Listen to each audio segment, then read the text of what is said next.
Alright, so we're gonna carve our bird now. And since this is a bird that I did not overcook, it's very juicy and tender. Unfortunately, that can make a mess whenever you go to carve the bird, so I'm gonna give you a little tip about what I do to keep from make too much of a mess. Alright, so you take the string off first. Then take your bird over your broiling pan. So right here where you have the joints between the body and the legs, you can cut and open that up and drain some of that out so it doesn't get all over your cutting board and spill all over your counter. If you have one of those nice ones with the channel, then it does that, you know, for you, but this also gives you an opportunity to look right there in between the hip joint and the thigh and notice that it's cooked all the way through.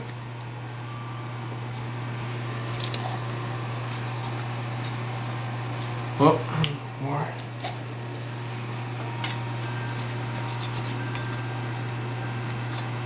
All right.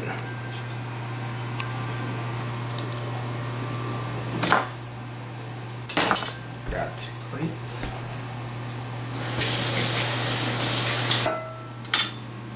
You want your usual, Judy? Yep. Alright. So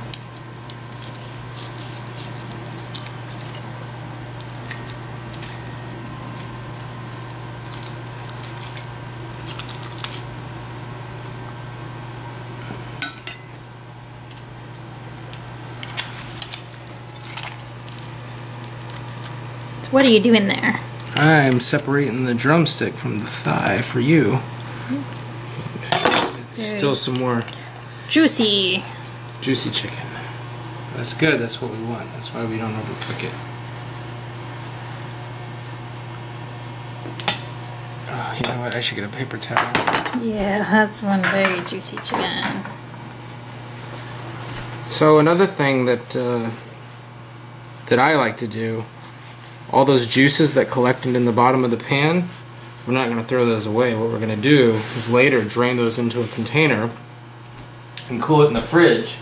Now what that does is it makes all the fat come to the top because it's lighter than water, and then you have this rich concentrated chicken broth in the bottom. Now what we're going to do is when we turn the chicken bones into soup, we're going to re-add that concentrated chicken broth to the pot to add a lot of flavor to the soup. So let's see, is this cool enough to touch? Yep.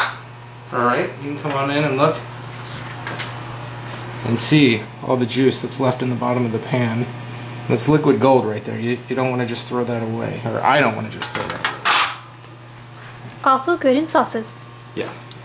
Yeah, if you have a sauce or something that you want to do, and you know, that makes a great base for some more very sophisticated type dishes if you are so inclined. I am going to eat the leg quarter because that's what I like. So how do you know where to cut? Well, you can start to fold it back. You can see where the leg bone separates from the femur. I mean from the hip bone, right there on that cartilage splits, and then you can just cut through. And then you get a nice pretty piece of chicken right there. And I think I'm going to have a wing as well. Do you do the same thing with the wing? Oh, separate it from the... Yeah, you just grab it and separate it, and it'll naturally just show you where to cut.